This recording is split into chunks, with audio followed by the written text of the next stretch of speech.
Hello and guten Tag, mein Freunde! I'm Peter and here I'm telling you stories about the most interesting European cars of the 80s and 90s. Today we're talking about the best S-class of Mercedes-Benz and probably the best car ever built, the Mercedes-Benz W140. But before we start, I'd like to say a huge thank you to you, my friends and my subscribers. At the moment when I record this, I have 991 subscribers. And I hope that we'll get to 1000 by the moment when this video goes live, or soon after that. Thank you so much for your attention, your trust and your stories. Let's keep the memory of beautiful cars of the 80s and 90s together. And if you are not subscribed yet, now it's a great time to do that and hit that subscribe button below to never miss a new video. Thank you very much, and let's get back to the car. I have to admit that I'm positively biased toward this car. I always loved Mercedes-Benz cars, and I've been driving them for the last 15 years. The W140 was my dream car when I was a teenager in the 90s. Over the years, I several times was very close to buying one, but unfortunately it didn't happen yet. But I hope it will occur in the future. So this car and this video are special for me. The W140 name was actually used for short-based sedans only, with W standing for Wagen, German for a car. The sedans with long wheelbase had factory index V140, where the letter V or V stood for verlängert, meaning extended in German. Even more extended Pullman stretch limousines built on this base had their own index VV140. Probably that meant extended, or even more extended. And the Coupe version of the 140 traditionally had the letter C in its index, C140. The 140s were produced from 1991 to 1998, but some Pullman limousines and armored sedans were produced until 2000. Those versions were handmade, and their build took several years, so some cars ordered in 1998 actually were delivered to their owners in 2000. And 2 years later, Daimler Benz started sales of Maybach 57 and 62, which were based on the platform of the W140, despite the existence of the next generation of the S-class at that time, the W220. The Maybachs were produced until 2013 and received factory indexes W240 and V240. After very successful previous generation of the S-class, the W126, which I have another video about, Daimler Benz made a car that exceeded all expectations in engineering and comfort, and they expected sales of the 140 to outperform the sales of the 126, but unfortunately that never happened. Despite the fact that the 140s were sold in a quantity of over 432,000 cars, it was far below 900,000 cars of the previous generation. The average yearly sales of the 140 was about 50,000 units versus 68,000 per year for the 126. And it was a huge disappointment for Daimler Benz. There were clear reasons for that, and there were consequences of that, which changed, and better to say poisoned, the Daimler Benz forever. But let's start from the very beginning. The development of the 140 started in 1981, just a couple of years after the launch of the 126 S-Class. The chief developer in charge of the project was Werner Niefer. The chief engineer was Wolfgang Petter. And the design of the car was developed by Oliver Boulez under the supervision of legendary Bruno Sacca, who was the chief of the styling department of Daimler Benz and created the distinctive style of almost all Mercedes cars in the 80s. The designers of Daimler Benz tried to find a new vision for their flagship car. The car had to look modern and dominating throughout the whole decade of the 90s, being the reflection of paramount luxury, style and elegance. But it was still the beginning of the 80s, so the designers should look 15 years ahead and imagine what car fashion would be like in the future, and create that future at the same time. So the designers tried and discussed very different and unusual ideas of how the new S-Class could look. It's very interesting and surprising to see them now. Some of them were very progressive, maybe too much. Some of them tended to reproduce elements of the American car styling. But step by step, the overall vision of the design began to form. The S-Class was always built for passengers. Very demanding passengers. So, as soon as the basic engineering concept was developed, the development of the design of the car started from the development of the interior. The engineers and designers built a wooden mock-up of the interior to understand how to produce the ultimate comfort for people inside the car. They understood that increasing traffic in cities will result in more time spent in traffic jams, so they wanted to provide the inhabitants of the S-Class with a very comfortable and pleasant environment to spend that time. When the dimensions and details of the interior were approved, the designers could start to draw the exterior of the car and combine multiple ideas to create the car of the future, which would clearly transmit the design code of the Daimler Benz. By the way, at first they were going to make a long wheelbase version of the 140 only, unlike the 126, which had both short and long versions. The idea was that the short version of the S-Class would be replaced by high-trim versions of the Mercedes-Benz W140, which I have another video about. But the appearance of the Lexus LS40 later forced Daimler Benz to change their opinion and make a short version of the 142, but that happened years later. So, in December of 1986, Daimler Benz approved the final design of a sporty-looking replacement for the 126, with the target to launch it in production in 1989. But little they knew that was just the beginning. In the first months of 1987, Werner Niefer realized that the roof of the car came out too low for tall passengers, so he decided to move it a couple of inches higher. But that changed the proportions of the car, and the car began looking too tall. To compensate for that, Bruno Sacca had to make the car wider to keep it proportional look. All that changed the center of gravity and handling of the car, and the test showed that it was unstable and unpleasant in corners at high speed. So the engineers had to make a lot of adjustments and change the suspension together with the tires. That, in its turn, required a change in the body structure, especially the wheel arches. And that required changes in production tooling and processes. Ultimately, all those resulted in significant additional cost for the project, and as a result, the car began to look very massive and too large. Bruno Sacca later told that he always regretted the decision to change the height of the car. He thought that the production car was too tall and preferred the early version of the design. But not everyone agrees with him, and I personally think that the final result was gorgeous. And Bruno Sacca with his designers did an extraordinary job in the given circumstances. So the car still was on its way to launch in 1989, but at this moment BMW announced the launch of its new 5-liter 750i of the E32 series with a V12 engine, the first one in a road passenger car in Germany after World War II. Daimler Benz had to answer, at least they thought so. Before that, it was planned that the top engine for the 140 would be an updated 5.6-liter V8 engine which was used in the 126 and in the 107 Roadster, which I have another video about. It was a good engine, but Daimler-Benz decided that it wasn't enough to compete with Bavarian rivals. So they decided to build their own V12 engine. At that point, they didn't have it even on the drawing board, so they had to develop it from scratch. But they still decided to do that. Why? Because they were determined to build the best car in the world. The best car ever. Looking forward, they succeeded with that. But they had to postpone the launch from 1989 to 1991, and the economic situation at that time changed negatively to the unfortunate period of economic weakness, which was one of the reasons for the low sales of the car. That decision still looks controversial and raises a lot of what-ifs. But it was made and it resulted in the later launch, another change to the body structure, a lot of additional costs, and the appearance of one of the most perfect engines developed by humanity during its history. The arrival of the Lexus LS40 at the market made the Daimler Benz to reconsider their decision regarding the short version of the 140. Now they wanted it. That added a lot of additional headache to Bruno Sacca and his team. They had to cut 4 inches or 10 centimeters from the car and keep it looking proportional. But that was made flawlessly, and sometimes it's even difficult to say which version you see when you briefly meet it on the road. The sales later showed that this was the right decision, because short 140s sold in much greater numbers than the long ones.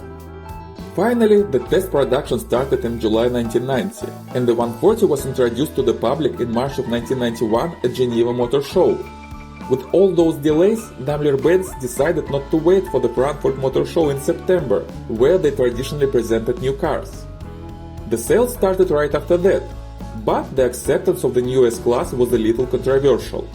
The huge size of the car, its huge weight and fuel consumption, and its huge price resulted in negative reactions both from many car journalists and social and eco-activists.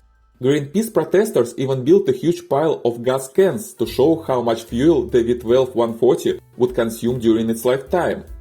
The public, however, generally liked the car, but they didn't like its price. The desire of the project team to build the best car in the world and in history, and all the changes and road bumps surrounding the project, resulted in the huge development costs of 2 billion Deutsche Marks. It's about $2.1 billion today. That was the most expensive development project in Daimler Benz history at that time. To compensate for that, the sale prices of cars were high even for the luxury premium class. The price range was from 90 to 220,000 Deutsche Marks. It's about the same in today's US dollars. That was expensive. That was 25% more than the previous 126 generation, and the closest competitor, the BMW of the 7 Series, cost about 20% less than the 140.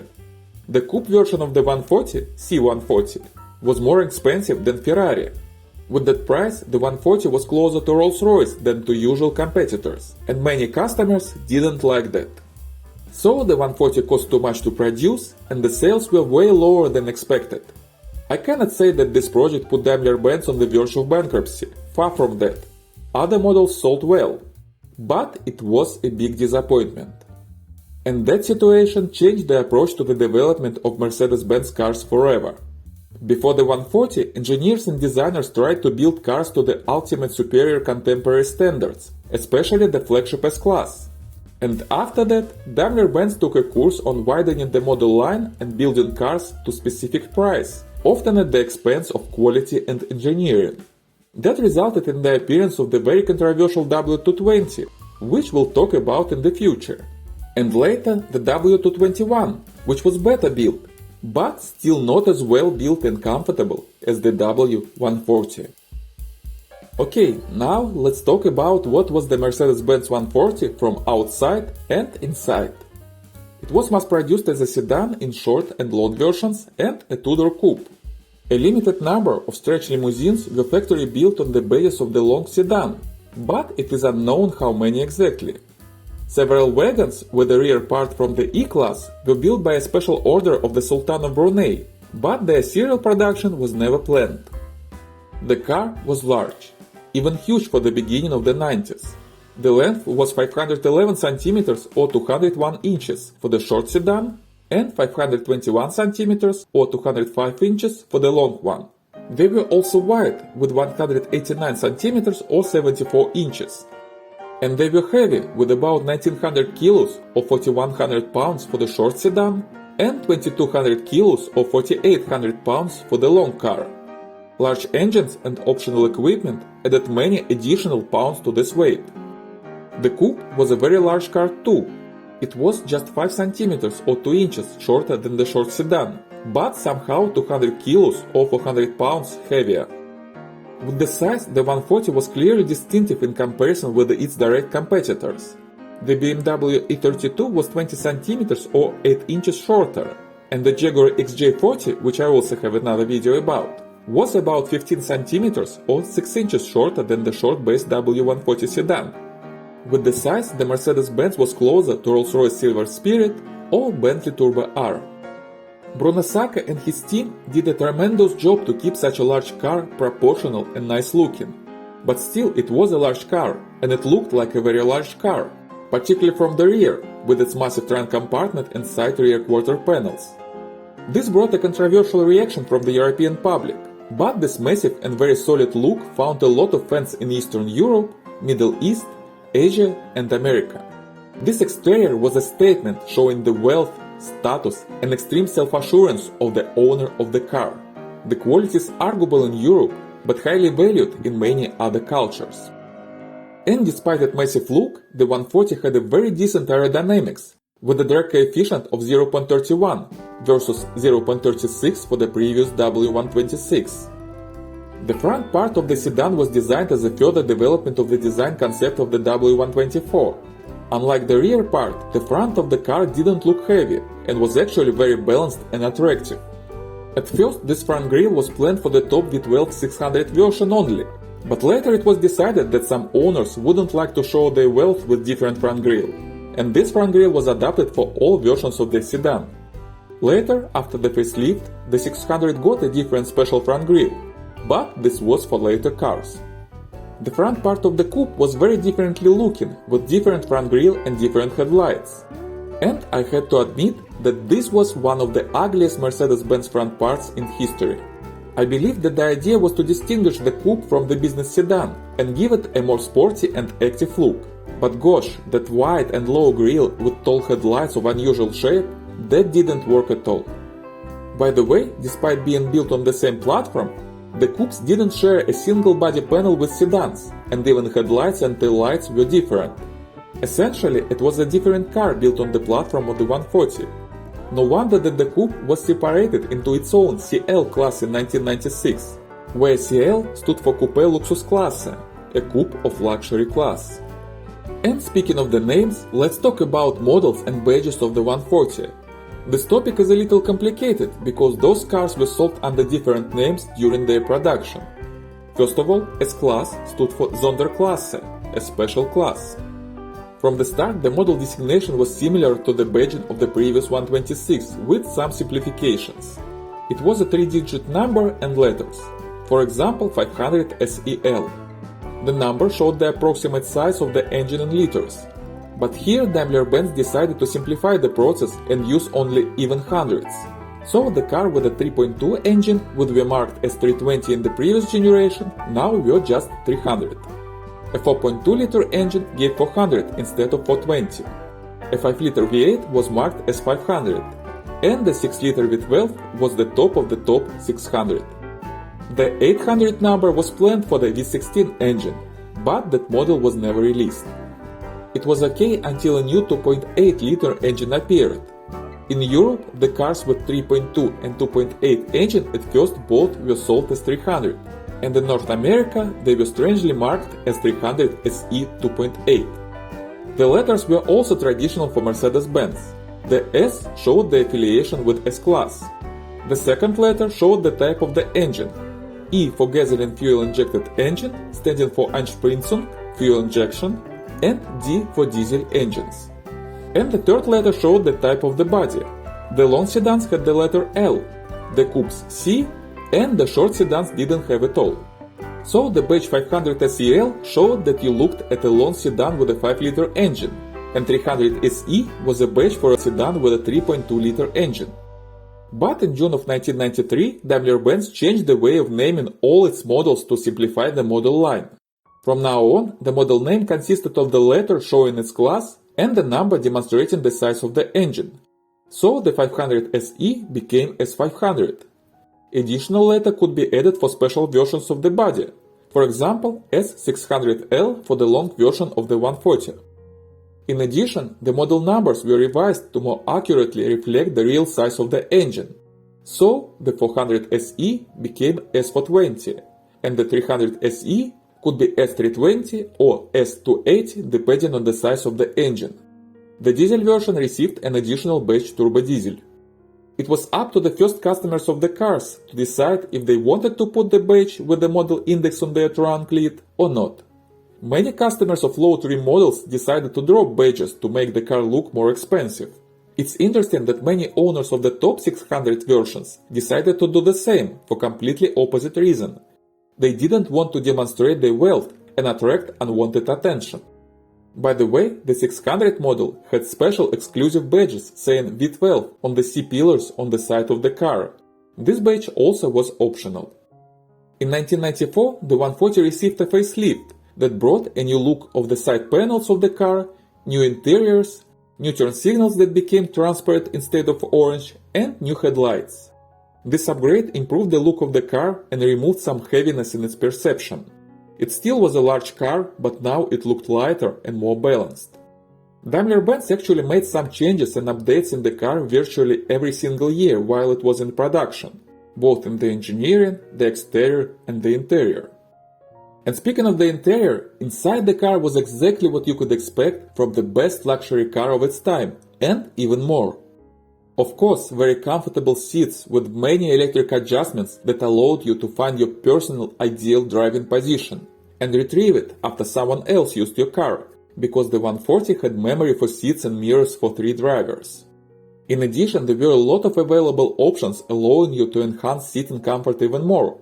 You could order seats with pneumatic pumping for additional adjustment. You could have electrically adjustable seats not only in the front, but in the rear row too. You could feel warm and cozy on a cold day with heated seats available for all front and rear passengers, and the driver of course. In later cars, you could even have seats with a massage function. But the seats were only the first line of carrying for you in the 140. The suspension provided you with a smooth and very relaxed drive, seamlessly absorbing all road bumps and noises, particularly in the expensive models with hydropneumatic suspension. And it was very quiet inside. The noise reduction was one of the most important tasks to solve for the engineers and designers during the development of the car. For this purpose and for additional comfort, all side windows in the car had double glass with a layer of specially dried air trapped between 2 layers of glass glued together. Besides silence, this provided additional temperature insulation and protected windows against fogging. Even the simple process of getting in and out of the car was elevated and sophisticated. The 140 had a pneumatic system that helped to close the doors and the trunk lid. You didn't need to slam very heavy doors of the 140. You could just close them slightly and the pneumatics would close them and lock them for you. This system first appeared in the wagon version of the 124 for silent closing of the rear hatch and was fully applied in the 140, as well as the next generations of the S-Class. The 140 had a huge list of available options, which included very advanced for its time systems. Some of them are common for modern cars, but we speak about the beginning and the middle of the 90s, and the 140 was the first or one of the first production cars where you could see them. The car had advanced electronics, not only for the driver, but first of all under the hood. It provided data exchange between various systems of the car and adjusted its performance depending on the driving conditions. The 140 had accelerator control and traction control, which were important for such a heavy and powerful car. It had dual-zone automatic climate control with an optional 4-zone climate system for additional comfort of rear passengers, which included a remote control system and a separate Webasto preheater. Some models have satellite navigation with monochrome or colorful LCD screens for different markets. The side mirrors were electrically adjustable and could fold electrically too. This was a very new option for its time. And the center salon mirror in early cars had an electric adjustment too, and was connected to the memory of the seats, so it would take the familiar position for you together with the driving seat and side mirrors. In early cars there was a unique system that helped a driver with backing up in that large and long car. When the driver switched the gearbox into the reverse position, 2 small rods appeared from the rear fender of the car and showed where the car ended to help the driver better understand the safe distance while backing up. Later the system was replaced with the parking radar, or radar sonar, named Parktronic, also one of the first in the world. The folding electrically powered headrests of the rear seats and also powered sunshade of the rear window additionally helped with maneuvering and backing up. The steering column had a 2-dimensional power adjustment, not only up and down, which was already common for luxury cars, but also forward and backward, which was new. Additional options could include electric sunroof, rain sensor, CD changer even in early cars, xenon headlights, dynamic volume control of the radio, changing the volume together with the speed of the car, a very advanced alarm system with infrared sensors inside the car, the Distronic system, which was a radar for automatic keeping distance to the car in front of you, a voice-operated control of the systems of the car, mobile phones, and even a fax machine. Some of those options are common for us now. Maybe not the fax machine, but the voice control or adaptive cruise control are everywhere now. But in the middle of the 90s, it was something from a science fiction movie. The Coupes also had automatic seatbelt presenters, which brought the seatbelts to the driver and front passengers when they entered the car. This system was already not new. The 126 Coupes had it too, but still not so many cars had it back then and even now. The design of the dashboard, and particularly the center console, wasn't breathtaking at all, and frankly speaking, the BMW E38 was a little more interesting inside. but the 140 interior design demonstrated solidness and traditionalism, which was appreciated considering that the average age of its customers was way over 50. It's interesting that the center vents on the dashboard were installed asymmetrically. They moved to the right from the center line to give space for the massive instrumental panel, and the center of the vent section is not aligned with the center of the center console. But that was made very smooth, and many even didn't notice the strange detail. But now you will not be able to unsee it. Another interesting detail, the plastic of the dashboard and interior trims was made from recycled plastic. Despite concerns of eco-activists, the 140 was actually built with environment-friendly ideas in mind. The engineers tried to reduce fuel consumption as much as possible by improving the aerodynamics and settings of the engine, and the eco-friendly plastic parts were in line with that idea. I bet that most of those millionaires, hard-working businessmen, ruthless corporate sharks, powerful politicians, and cruel dictators who owned that car had no idea that they were surrounded by recycled garbage there. Nevertheless, the quality of the plastic was actually very good, as well as the quality of the leather or fabrics of the seats and door panels, depending on the trim level.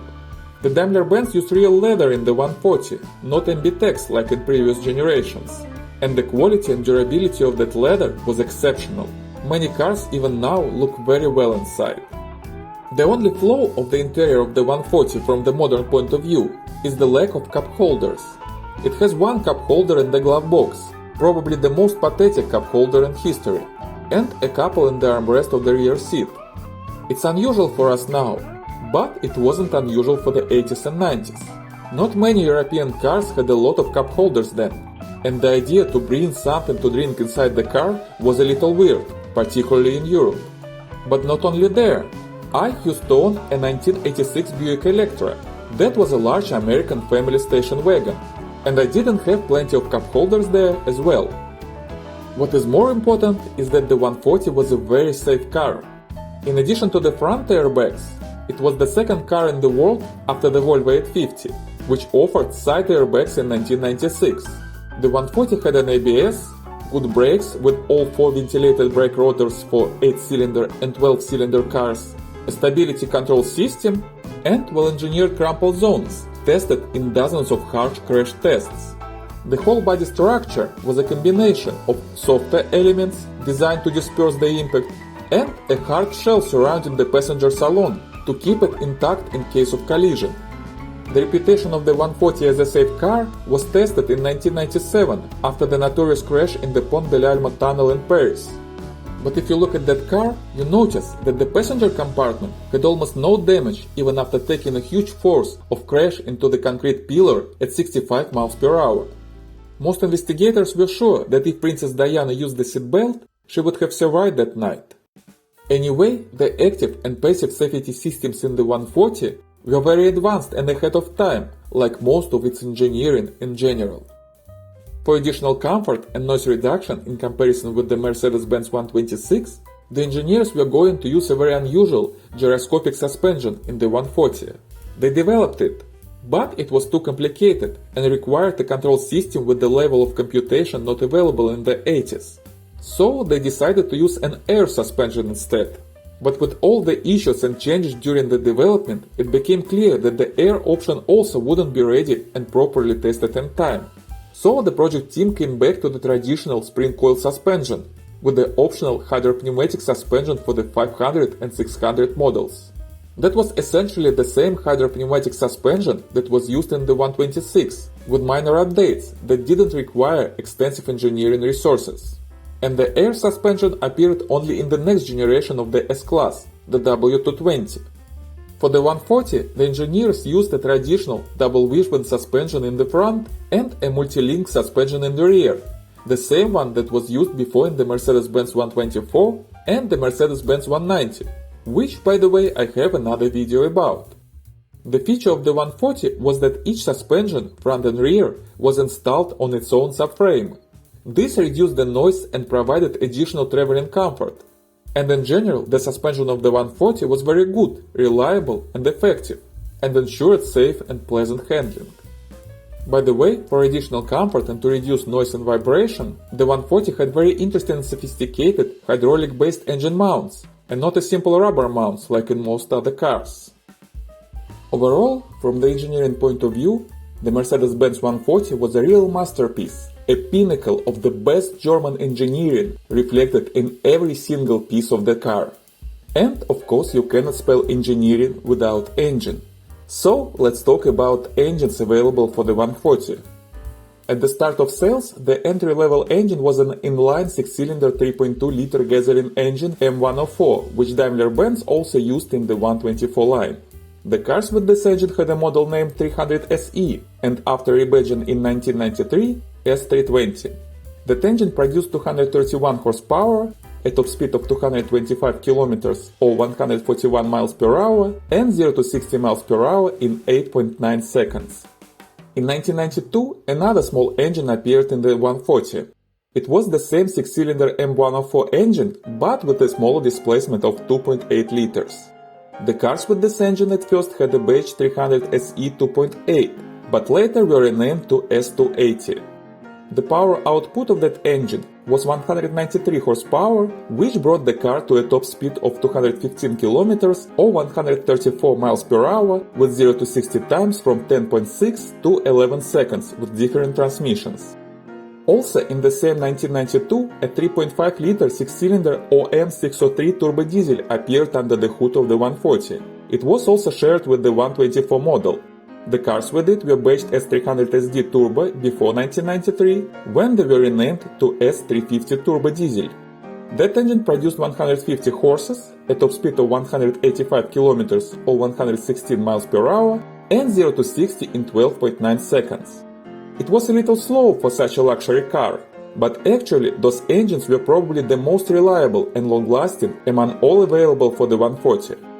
In 1996, the diesel engine was replaced by a completely new 3-liter 24-valve 6-cylinder OM606 diesel, which brought another change of the model name to S300 Turbo Diesel.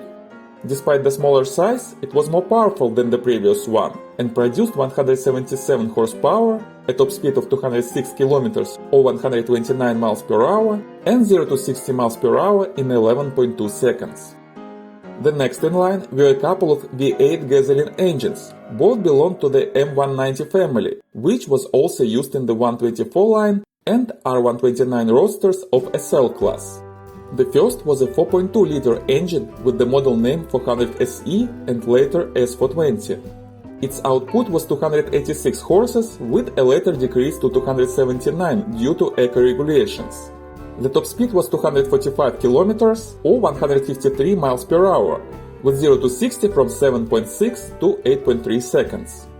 Another V8 engine, probably the most balanced and optimized gasoline engine in the line, was a 5-liter one, which obviously gave the cars names 500 SE and S500. That engine kept in its stables 326 hot German horses, but later lost 6 of them. That herd brought the car to 250 km or 155 miles per hour, with 0 to 60 miles in 6.7 seconds before the 1993 and 7.3 seconds after. And the top-of-the-line engine installed in 600 SE and S600 models was a unique and glorious 6-liter V12 M120 engine, which was created to compete with BMW and postpone the launch of the 140 for 2 years. The goal of the engineers was to exceed 400 horsepower, and that goal was totally achieved. The engine produced 408 horny ponies, but it was decreased to 394 in 1993, which still was a lot. The top speed of the car was electronically limited to 250 km or 155 miles per hour. But those enthusiasts who removed the limiters reported that the car allegedly could reach 300 km or 188 miles per hour. The 0 to 60 time was 6 seconds from the start and 6.6 seconds after 1993. That was actually a very well designed and built engine, probably one of the best engines ever built. Despite its titanic power in the 140, it still had a lot of spare potential. Brabus and AMG made a 7.3-liter versions of it and took over 500 horsepower from them. And later it was used in Pagani Zonda, where at some point it was able to reach an incredible output of 789 horses. But it all came with a price tag, literally. The 600 SE with the V12 engine was 75,000 Deutschmarks more expensive than the 500 SE with the 5-liter V8. You could buy 2 Volkswagen Golfs for this price difference. No wonder that the 600 was a rare animal in Europe and America. But in Russia, Ukraine, Middle East and some countries of Asia, where a demonstration of the superior status was more important than money for rich people, the 600 was rather popular.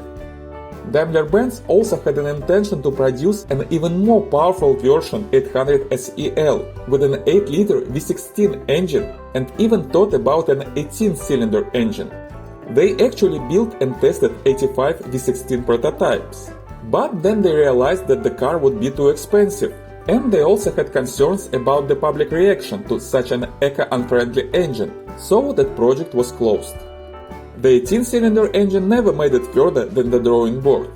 And later, new technologies allowed to increase the power of engines without increasing the displacement and number of cylinders.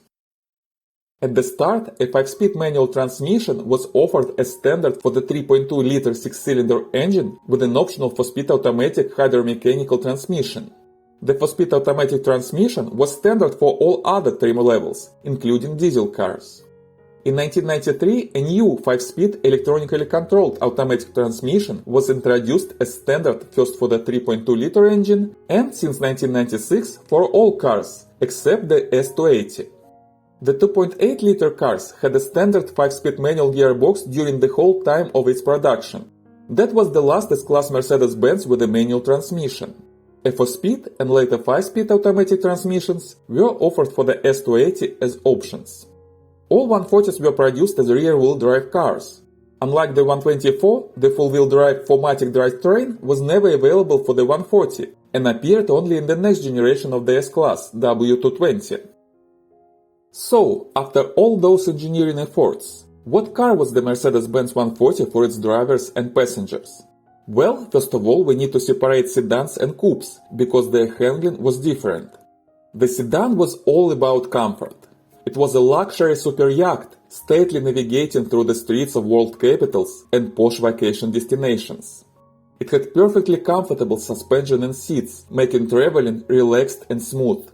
The car kind of hovered over the road, absorbing all the road bumps and imperfections of our world. A very small U-turn radius was great for city driving, even on small streets of old European towns, and very reliable brakes made the trip safe. The 140 sedans could drive fast, even aggressive. They had more than enough horses under the hood. They were fast and dynamic. But they didn't provoke the driver to go fast. Those cars were more about calmness, serenity and respectability. If you wanted, you could accelerate and do irresponsible things in the 140. The car with its huge weight didn't like sharp turns at high speed, and the body had a tendency to lean very noticeably. But at the same time it was forgiving and understanding. With its tendency to slightly understeer for safety, perfectly balanced suspension and steering, and a lot of active and passive safety systems, it was reliable and helpful. But still, it wasn't a car where you wanted to be fast and aggressive, even if you could. It was a very comfortable and serene land yacht. In this sense, the 140 was closer to Rolls-Royce than to its nearest German rival BMW. It offered you a perfect balance between handling and comfort. And it actually was even more comfortable and pleasant for its passengers than many modern luxury cars today, 30 years later. The coupes had a little different spirit. They still were very comfortable, but they were more grand touring cars than luxury cruisers. Of course, they were fast. The coupes had only the most powerful engines in the line, the V8s and V12s. And they probably had different settings of the engine control units and suspension, because owners and testers described them differently than sedans.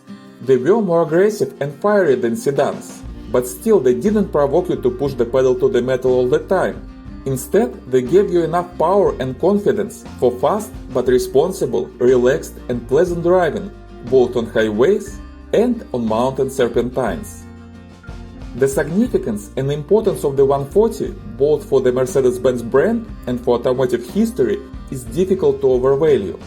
Despite the lowest sales of all generations of the S-Class, it was the paramount of the automotive engineering of the 80s and 90s, and one of the most meticulously designed cars in history.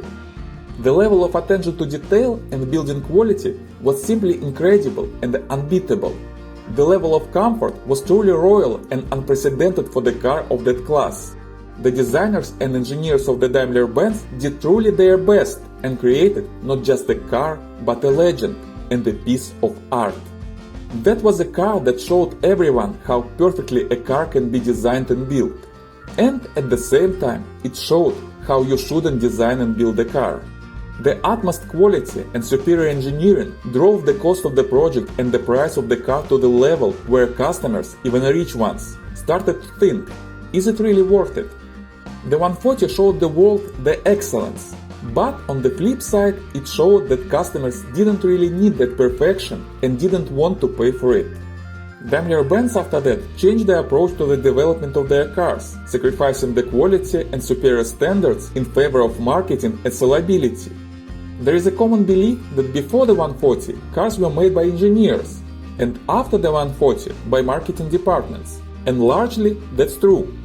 But that wasn't the fault of Daimler Benz, or not only their fault.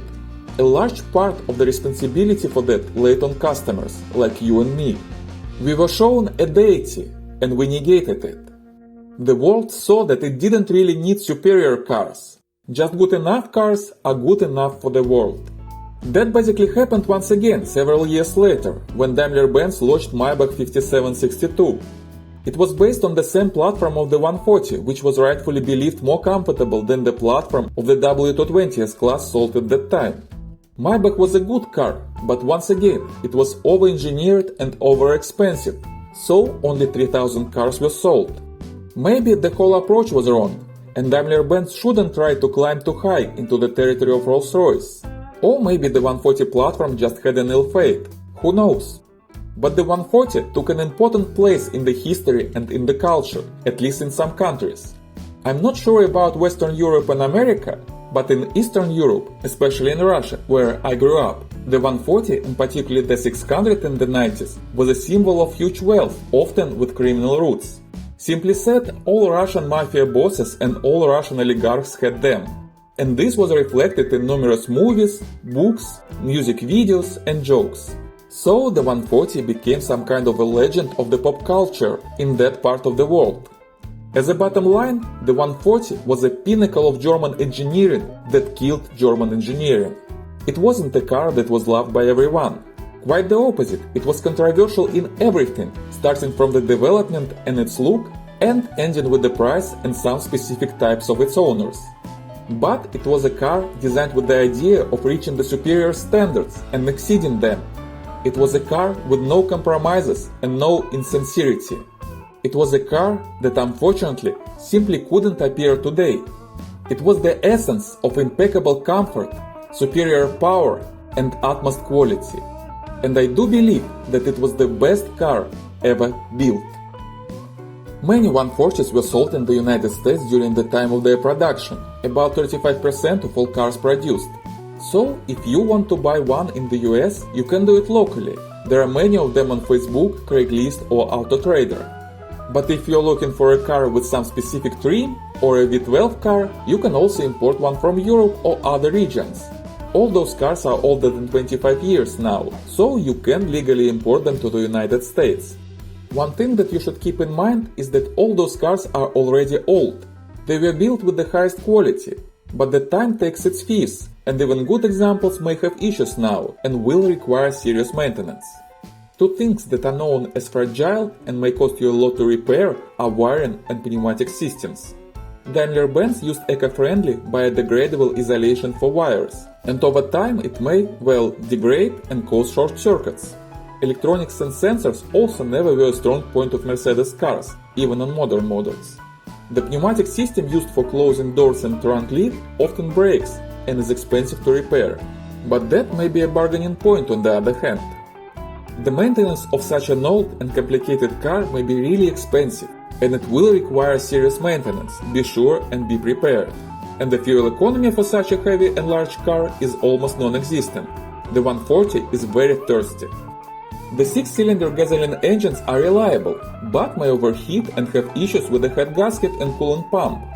The diesel engines are pretty reliable, but good luck to find a car with them. In general, 6-cylinder cars usually have poor trim level and fewer optional features. The V8 cars usually have more bells and whistles, and both V8 engines are pretty reliable if maintained properly by previous owners.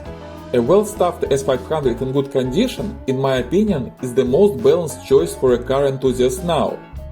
The V12 cars of course are the most interesting, but it's difficult to find a really good example. And if it's not really good, be prepared to pay a lot to your mechanics. The V12 engine was good but complicated and required a lot of maintenance. And that maintenance in many cases will require engine removal and reinstallation, which will cost a lot and will make you cry and curse when you see the bill. Of course, as with any old classic luxury car, the Mercedes-Benz W140 is a very expensive toy to maintain properly. But driving an old Mercedes in good condition demonstrates your elegant taste and brings you a lot of pleasure at the same time. In the United States, you can find a W140 in fair condition for a price of $4,000 to $10,000. You can even find something in a project condition for $2,000 or even $1,000, but I would advise against it, unless you have another $10,000 as a project budget. Non-V12 cars in good condition may cost from $10,000 to $15,000 now, with exceptional examples up to $20,000.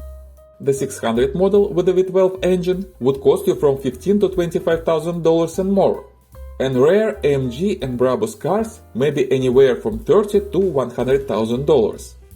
In Europe, the prices are more or less the same, with decent cars from 5,000 to 15,000 euros, very good cars for 20 to 50, and V12 cars from 18 to 40. But in Europe there are more chances to buy a low mileage car, or find a good S600 or S500. Well, thank you very much for watching.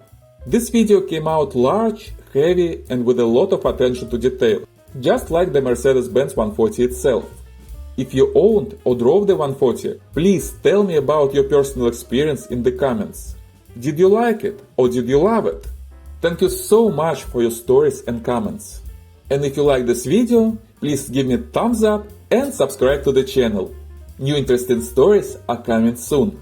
Danke schön, mein Freunde, and see you next time.